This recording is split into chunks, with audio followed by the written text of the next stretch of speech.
Now let's head back to the XXX Drive in Issaquah, Washington for the Infestation Car Show. Joe Shanks, besides being a member of one of the coolest clubs in the Pacific Northwest, which we'll get to in just a moment, you have one of the coolest cars here today. Your 31 Ford is way cool. Well, thank you very much, Lance. Glad to be here. Tell us a little bit about the car. How'd this come together?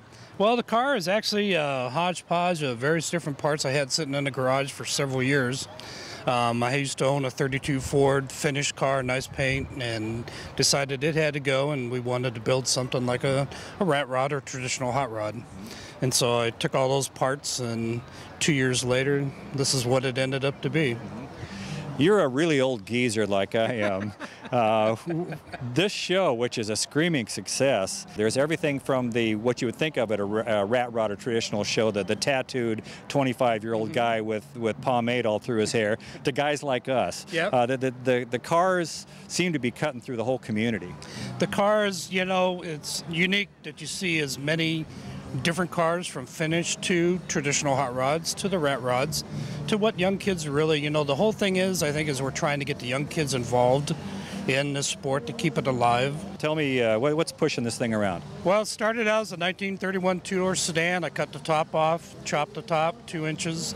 It's powered by a 48 Merc flathead, run the C4 automatic, and it has a banjo rear end in it, converted to open drive.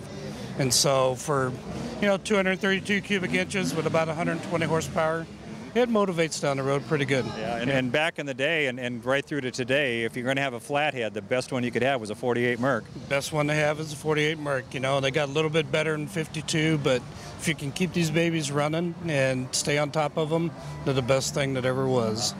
You belong to the Dumanos Car Club, which I think has been around since the 50s, right? Mm-hmm. And today's show was put on by the Rat Bastards, which is a newer club. I think they've been around for 4 or 5 years, something like that. But the club scene is strong everywhere, but it's so strong here in the Pacific Northwest. It's, it really is. And I think with the Washington State Hot Rod Hall of Fame, that's trying to gather up all the clubs that are in the state that have a tradition of being around in the 50s. Yeah, we've been around since 1957, and it's a tremendous amount of cars in the state of Washington. If you were to get all the clubs together, you'd be able to fill Stadium High School pretty darn easy. Well, I'm a graduate of Stadium High School, so I know what it takes to fill it. Yeah, I'll tell you, it would be awesome. It really would.